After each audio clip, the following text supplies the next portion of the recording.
কাছাৰত পুনৰ সংঘটিত হল এনকাউণ্টাৰৰ ঘটনা আৰু আজি পুৱতি নিশা কাছাৰৰ পালৈৰবন্দত সংঘটিত হৈছে এক এনকাউণ্টাৰৰ ঘটনা আৰু আৰক্ষীৰ গুলীত গুৰুতৰভাৱে আহত হৈছে এক দৰ্শনকাৰী যিগৰাকীৰ নাম হৈছে জমিৰ উদ্দিন আৰু মই বৰ্তমান উপস্থিত আছোঁ শিলচৰ মেডিকেল কলেজত আৰু বৰ্তমান এই যিগৰাকী এনকাউণ্টাৰত আহত হোৱা যিগৰাকী যুৱক আছে তেওঁক বৰ্তমান ইয়াতে লৈ অনা হৈছে শিলচৰ মেডিকেল কলেজত আৰু মোৰ লগত আছে কাছাৰৰ আৰক্ষী অধীক্ষক নুমাল মহাতা। মই তেওঁৰ প্ৰতিক্ৰিয়া লোৱাৰ চেষ্টা কৰিম কি আসলে কি হৈছিল ঘটনা বা কেনেকৈ এই এনকাউণ্টাৰৰ ঘটনা সংঘটিত হৈছে এই সমগ্ৰ ঘটনা জনাৰ চেষ্টা কৰিম। আচ্ছা স্যাৰ, আজি পুৱতি নিশা এক এনকাউণ্টাৰৰ ঘটনা সংঘটিত হৈছে, কি হৈছিল ঘটনা বা কি অপৰাধ এই গ্ৰেপ্তাৰ? যোৱা 16 তাৰিখে লক্ষীপুৰ থানাৰ অন্তৰ্গত তাত শিৱটিলা নামৰ অঞ্চলত দুগৰাকী মহিলা পুৱাই তেওঁলোকে পুৱাৰ যিটো মানে মৰ্ণিং ৱাক কৰি আছিলে সেইটো সময়ত 4জন যুৱকে আহি তাৰে এগৰাকী মহিলাক অপহৰণ কৰি লৈ যায়। অপহৰণ কৰাৰ যেতিয়া আমাক লগে লগে আমি যেতিয়া গম পাইছোঁ, আমাৰ আৰক্ষীয়ে তীব্ৰ আমি অনুসন্ধান চলাওঁ আৰু অনুসন্ধান কালতে মহিলাগৰাকী আমাৰ ৰিকভাৰ হয়। ৰিকভাৰ হোৱাৰ পাছত আমি গোটেই ঘটনাটো অনুসন্ধান কৰোঁতে 4জনকৈ ব্যক্তি যি সম্পূৰ্ণৰূপে ইয়াৰ লগত সংযোগ মানে জড়িত হৈ আছে আৰু তাৰ লগত এগৰাকী মহিলা আমি এৰেষ্ট কৰিলোঁ আৰু এৰেষ্ট কৰাৰ পাছত আমি তেওঁলোকক মাননীয় আদালতত প্ৰেৰণ কৰাৰ পিছত তেওঁলোকক আমি কাষ্টডিত ৰাখিছিলোঁ, সোধপোছৰ কাৰণে ৰাখিছিলোঁ আৰু তদন্তকালত দেখা গ'ল আৰু মহিলাগৰাকী ষ্টেটমেণ্ট লোৱাটো দেখা গ'ল যে ইয়াৰ মুখ্য অভিযুক্ত হ'ল জমিৰুদ্দিন বৰভূঞা বুলি এজন ব্যক্তি। তেওঁৰ ঘৰ আলমবাগ পাৰ্ট 2 আৰু তেওঁৰ পিতৃৰ নাম হ'ল বছিৰুদ্দিন বৰভূঞা। তেওঁ মুখ্য অভিযুক্ত আৰু তেওঁ সেই মহিলাগৰাকীক তেওঁ অপহৰণ কৰি তেওঁলোক তাক ধৰ্ষণ কৰিবৰ কাৰণে চেষ্টা কৰিছে আৰু সেই সংক্ৰান্তে মহিলাগৰাকীৰ যি আমি জবানবন্দী লোৱাৰ পিছত আমি আৰু তথ্য যেতিয়া আমি লাভ কৰোঁ, আমি তদন্ত তীব্ৰতৰ কৰি তোলোঁ আৰু তদন্ত কালত তেওঁ এটা ৱেপন তেওঁ ব্যৱহাৰ কৰিছিলে, যিটো ৱেপনৰ জৰিয়তে সেই মহিলাগৰাকীক বশ কৰিবলৈ চেষ্টা কৰিছিলে, সেই ৱেপনটোৰ ৰিকভাৰীৰ কাৰণে আমাৰ আজি পুৱতি নিশাই এটা টীম আমাৰ তালৈ গৈছিলে, পুলিচৰ এটা দল তালৈ গৈছিলে আৰু আমাৰ তাতে এগৰাকী যি অন ডিউটি এজন কনষ্টেবল আছিলে সন্তোষ পেগু, তেওঁক তীব্ৰভাৱে আঘাত সানি তেওঁ পলাই যাবলৈ চেষ্টা কৰিছিলে আৰু পলাই যাবলৈ চেষ্টা কৰোঁতে উপায়ন্তৰ হৈ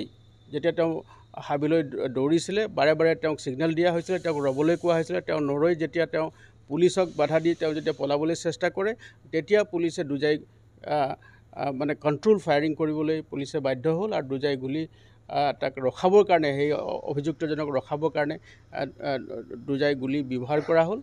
আৰু সেই সময়তে তেওঁ ভৰিত আঘাত লাগে আৰু তেওঁ পৰি যায়। গতিকে লগে লগে মানুহজনক যিজন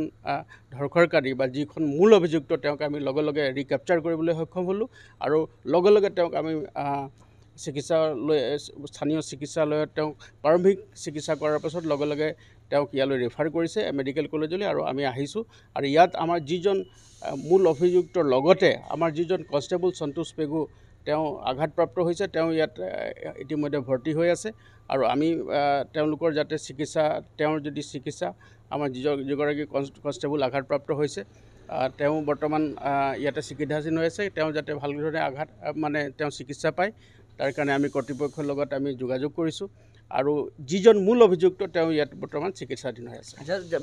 চাৰিগৰাকীক গ্ৰেপ্তাৰ কৰা হৈছিল, চাৰিগৰাকীক লৈ যোৱা হৈছিল নেকি পুৱতি নিশা? নাই, যিজন আছে মূল অভিযুক্ত আৰু তেওঁ এটা ৱেপন ব্যৱহাৰ কৰিছিলে মানুহজনীক বশ কৰিবৰ কাৰণে আৰু সেইকাৰণে আমি তেওঁক যেতিয়া সোধপোছ কৰোঁ তেওঁ গৈ সেই ৱেপনটো য'ত পেলাইছে সেইটো দেখাবৰ কাৰণে তেওঁ আগ্ৰহ প্ৰকাশ কৰিলে আৰু তেতিয়াই আমাৰ পুলিচৰ দল সেই অঞ্চলটো দলুগ্ৰাম বুলি কয়, সেই দলুগ্ৰাম অঞ্চলত পলাৰবন চাহ বাগিচাৰ এটা ভিতৰুৱা অঞ্চল যিফালেদি সেই মহিলাগৰাকীক লৈ আছিল তালৈ লৈ গৈছিল আৰু সেই ঠাইটো যিহেতুকে এটা পৰিত্যক্ত ঠাইৰ নিচিনা, সেই অঞ্চলত যেতিয়া তেওঁ সুবিধা লৈ আমাৰ কনষ্টেবলজনক তেওঁ তীব্ৰভাৱে আঘাত কৰে আৰু পলাই যাবলৈ চেষ্টা কৰে আৰু তেতিয়াই পুলিচে তেওঁক ৰখাবৰ কাৰণে উপায়ন্তৰ হৈ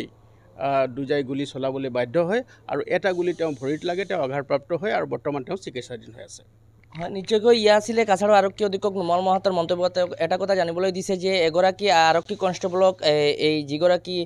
গুলিবিদ্ধ হৈছে যি দৰ্শনকাৰী তেওঁ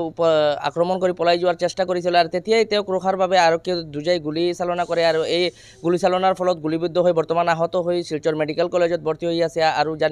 লগতে আৰক্ষী অধীক্ষকে আৰু এটা কথা উল্লেখ কৰিছে যে যোৱা 16 তাৰিখ প্ৰাত ভ্ৰমণৰ কাৰণে এগৰাকী মহিলা ওলাই গৈছিল লক্ষীপুৰ অঞ্চলৰ এগৰাকী মহিলা আৰু তেতিয়া মহিলাগৰাকীক অপহৰণ কৰি লৈ গৈছিল 4 দুৰ্বৃত্তই আৰু এই ঘটনাৰ পিছত তাৎক্ষণিকভাৱে 24 ঘণ্টাৰ ভিতৰত কাছাৰ আৰক্ষীয়ে অপহৰণকাৰী 4জনক গ্ৰেপ্তাৰ কৰিছিল আৰু এই অপহৰণকাৰীৰ মাজত যি মূল অভিযুক্ত আছে জমিৰ উদ্দিন তেওঁক আজি তদন্তৰ কাৰণে লৈ যোৱা হৈছিল পালৈবন অঞ্চলত আৰু তেতিয়াই তেওঁ আৰক্ষীক আক্ৰমণ কৰি পলাই যোৱাৰ চেষ্টা কৰে আৰু তেতিয়াই আৰক্ষীয়ে তেওঁক লক্ষ্য কৰি গুলীচালনা কৰে আৰু বৰ্তমান আৰক্ষীৰ গুলিবিদ্ধ হৈ শিলচৰ মেডিকেল কলেজত চিকিৎসাধীন হৈ আছে জমিৰ উদ্দিন নামৰ লোকজন।